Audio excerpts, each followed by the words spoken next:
The Great Divide. Political polarization has reached a fever pitch in the United States, but what's at the core of this schism in today's political environment?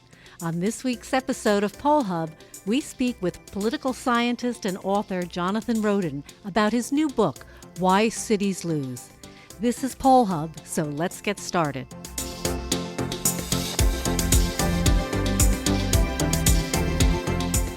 Welcome to Poll Hub. I'm Barbara Carvalho, director of the Marist Poll. And I'm Lee Meringoff, director of the Marist College Institute for Public Opinion.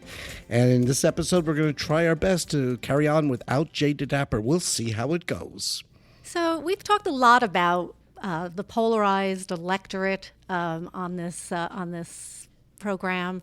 We've always had lots of discussions about Democrats and Republicans and how we may or may not get along, especially around the dinner table. But today we have a special guest, Jonathan Rodden. He's an author and professor of political science and senior fellow at the Hoover Institution at Stanford University. And he has written a new book, Why Cities Lose, The Deep Roots of the Urban-Rural Political Divide. I'm kind of giving away a little bit of the answer to polarization, but welcome, Jonathan. So glad to have you on the program today. No, thanks for having me. It's nice to be here. Why Cities Lose is really quite a fascinating data-driven analysis with a significant dose of historical context about how we've arrived at this very polarized point in our politics. Why is there such polarization? Right. This book really focuses on geography as a part of the explanation for polarization, and in particular, not really looking so much at regions, but looking at urban-rural differences, and kind of traces out over a long period of time, starting even in the 1800s and the early 20th century, how it came to be that not just in the United States, but in lots of places, party competition came to be oriented around a divide between parties of the left that had a base in cities and parties of the right that had a base in exurbs and rural areas, and so kind of traced out that the development of that relationship in the United States, starting really especially around the New Deal era, is when this kind of takes off in the U.S., and then it slowly grows over time. So why do cities lose? Right, so that's the kind of the second part of the book. So after trying to explain how this urban-rural divide develops, then I start asking some questions about what happens when we draw single-member district winner-take-all districts, as we do in the U.S. and in other former British colonies. And the basic idea is that the party of cities, the party of the left, ends up with its support highly concentrated in those cities, and so that we end up with an asymmetric distribution of support across districts. And this is something that happens to Labour parties in the UK and Australia. It happens to the NDP in Canada, and it's happened to the Democrats in the United States, so that it's hard for them to transform their votes into seats. And they have a hard time winning majorities in legislatures when their support is highly concentrated in cities in that way. Yeah, I get that. I'm just thinking, though, I was raised on, kind of like liberal conservative continuums and things of that sort. And what I found really interesting is that this sort of drove home, your book did, sort of an explanation for me anyway of a little bit of even the Donald Trump phenomena, because we are talking more city, suburban, rural. I assumed when Donald Trump won the way he did, that reinforced your thesis in your own mind that that you really hit on something. Yeah, I mean, this is something I've been working on for over a decade, and was noticing. Even before the rise of, even before Obama, even going back to the Bush versus Gore and Bush and Kerry, looking at those elections as well, there was a very pronounced correlation between population density and Democratic voting. So I was already kind of thinking about that then, and was already really mainly focusing on other countries, but I thought the U.S. was also really interesting. But then it's only just increased dramatically since then throughout the Obama era, and then especially with Trump, with this kind of rural path to victory. It's kind of a very high turnout, kind of wringing every vote out of non-urban areas approach that worked in getting those crucial electoral votes in the states that really put Donald Trump over the top. You know, it was very interesting. You zeroed in on Pennsylvania, and in the 1990s, there was a Clinton campaign operative who described elections in Pennsylvania as Philadelphia and Pittsburgh with Alabama in between. How does your research help to explain that observation? Well, Pennsylvania is kind of an interesting state in that. I think there's really even more to that quote than maybe meets the eye. In that, I do a lot of analysis in the book of what's different about eastern Pennsylvania and western Pennsylvania. Pittsburgh is a very democratic city, but it is surrounded by really the rest of the western part of the state is a very Republican. Mostly rural. There aren't a lot of other decent-sized cities other than State College or a couple of others, Altoona, a couple of other smaller cities. But given that population density and Democratic voting are so highly correlated, there's really just this one big dense concentration in Pittsburgh. What's so different about the eastern part of the state is that there are lots of medium-sized cities kind of spread around the old railroad tracks, around the kind of satellite cities around Philadelphia, Scranton and Wilkes-Barre, and Lancaster and all these other places. So that really makes a big difference in the political geography of the place and what happens when we draw districts. And the other point I think that really dovetails nicely with your thesis here is the argument that the red is getting redder and the blue is getting bluer.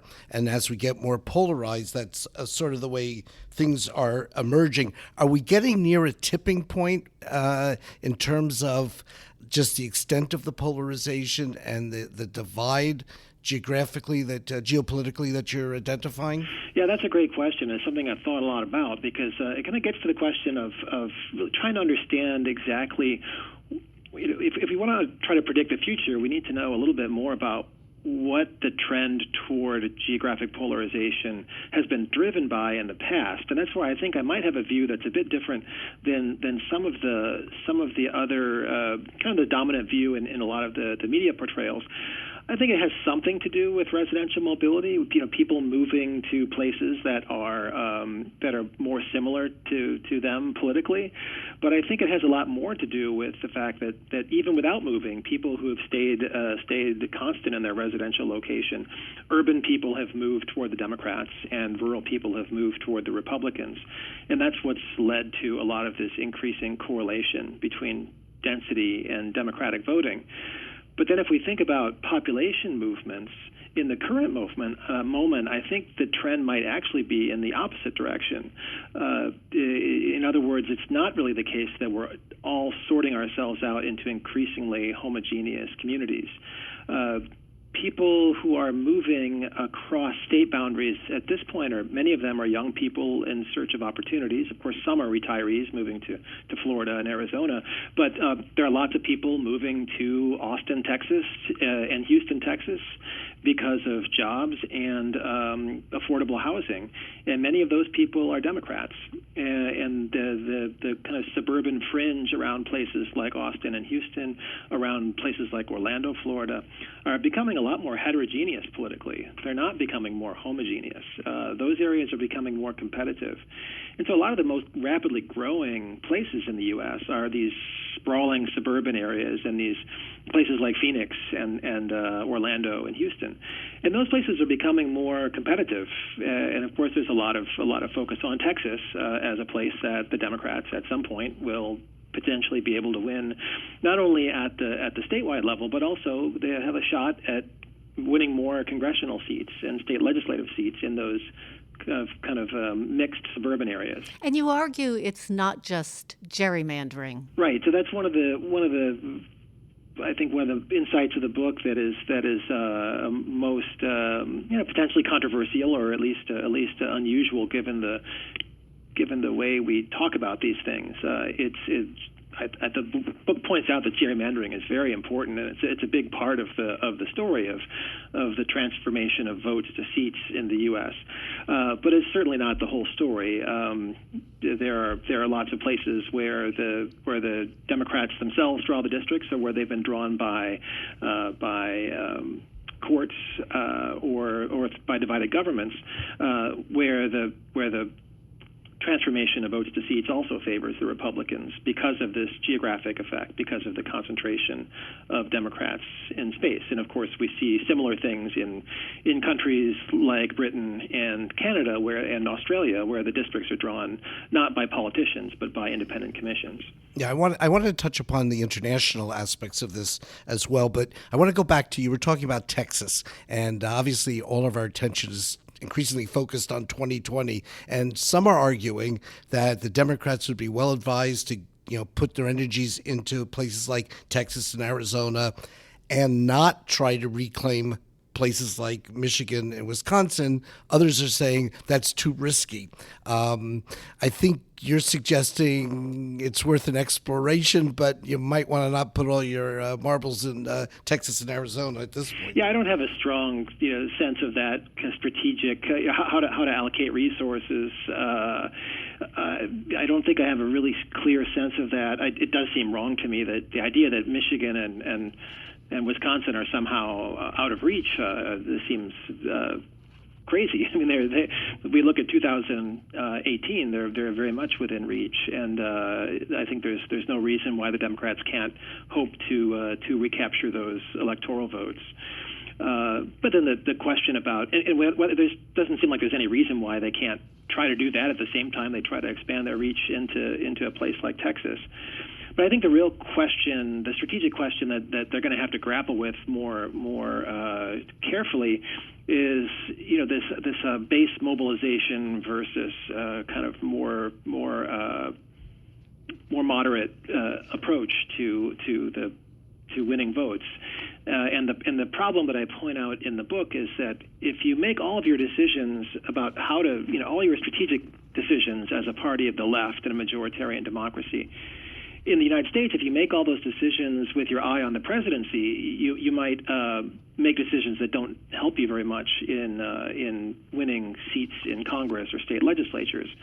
So if the idea is to win back Michigan and Wisconsin by simply increasing urban turnout and kind of trying to get every vote possible out of the base in cities, that is possible that can lead to a narrow statewide victory.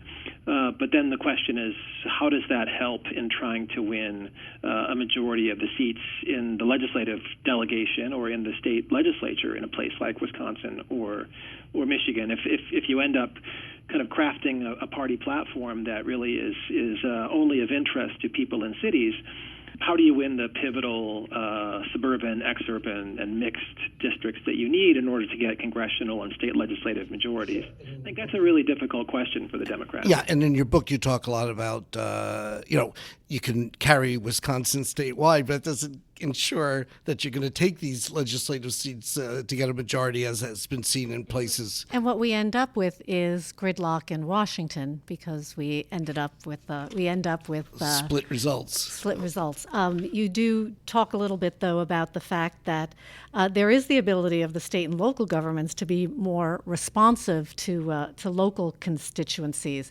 Do you think that helps or hurts the polarization that you see geographically? Yeah, that's a great question.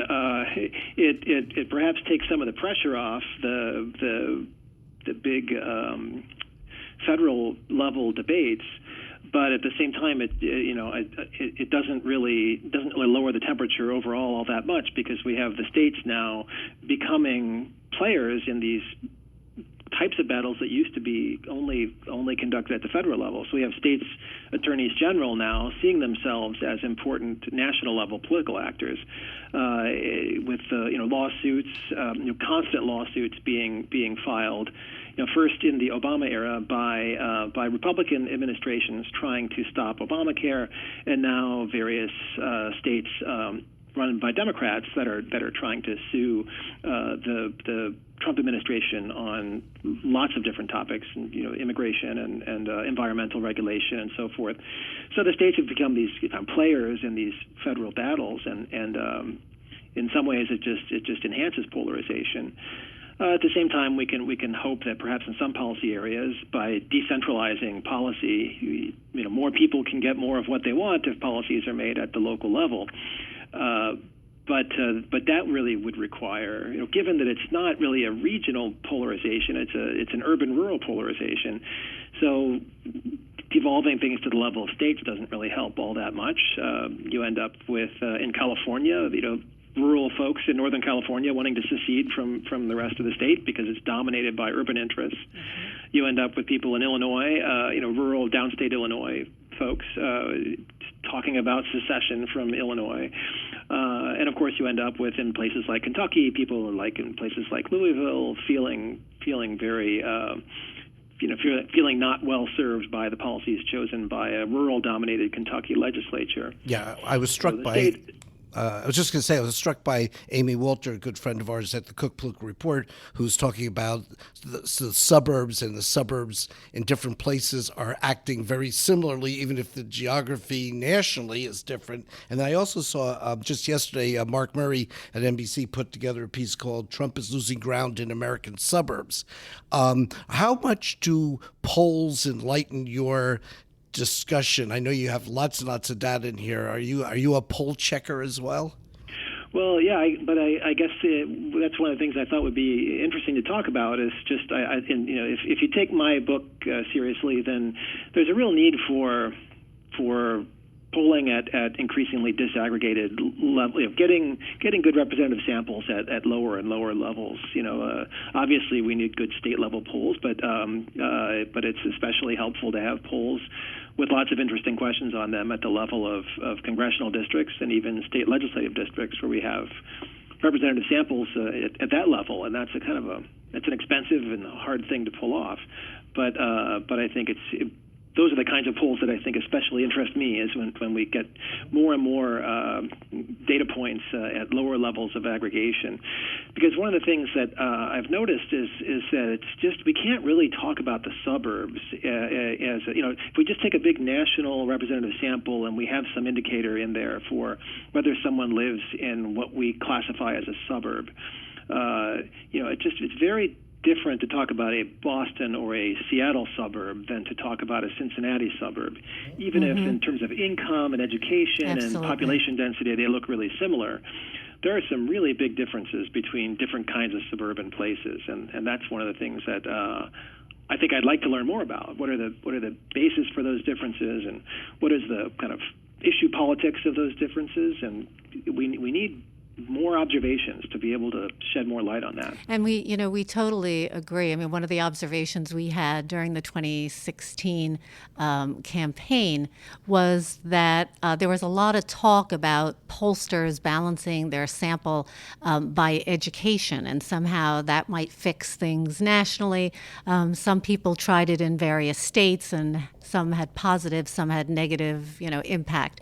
We didn't feel that it was an education balancing issue, a weighting issue in the data, but rather I think it really had more to do with what you have pointed out in your book, is that it is about geography, and it's about how we're polling when we poll statewide elections, and whether we're concentrating those completes or those responses in more urban areas, more urban suburban areas, or whether we are actually able to drill down into the rural areas in these communities. And I don't think it's so much about response rate as it is perhaps about access, so cell phone access and phone access for us to be able to connect with them. So we found that the book certainly very insightful. I don't want to leave everybody with a problem. So do you see a way out of this polarization? I mean, can the world be different? Well, I think there are a few different ways in which we could imagine it being different, ranging from the very unlikely to the some ways that are we can actually hope we might see in our lifetimes. Give us hope, please. Give us hope. The book focuses on the big picture of part of why I argue the United States is the way it is because of its majoritarian two-party system, which is among advanced industrial societies pretty unusual. Most, even the other former British colonies with winner-take-all districts, many of them have at least some kind of multi-party system. Canada has the left divided into the Liberals and the NDP, and has even the Greens and a bit more diversity to its party system. And the UK, the party system is in some ways kind of imploding. But the United States still has this very strict two-party system. And one of the questions raised in the book is, given all the issues that have been introduced into politics and the extent to which all those issues are correlated with population density, how well do we really function as a democracy with just these two parties that kind of bundle all these urban issues together into one package and all of these ex-urban and rural issue preferences together in another package?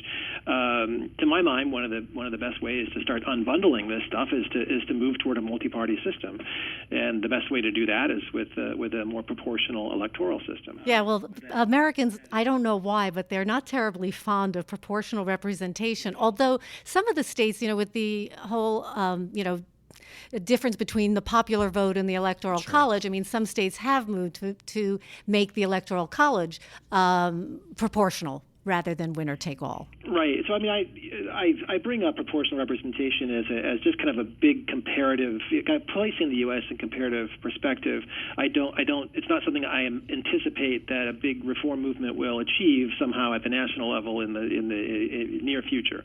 But we can imagine other ways, though, in which it is conceivable, even in other majoritarian democracies, for third parties to break in, and so one might imagine something kind of catastrophic happening to the Republican Party, where the kind of populists go one way, and the old-fashioned Republicans go in another way, and certainly the cleavages within the Democratic Party are very, very strong, but we haven't seen those kinds of breaks happen yet. It doesn't seem that likely they'll happen in the near future. Not since the 90s. No, but I bet your students are going to get an awfully good semester coming up with discussions of what's going on within both parties and how it relates to population density issues. So, we found the book to be really fascinating. We're talking with Jonathan Rodden, Why Cities Lose, and I think it's very instructive about a lot of things going on, and I really thank you for taking the time to join our podcast today. Thanks for having me.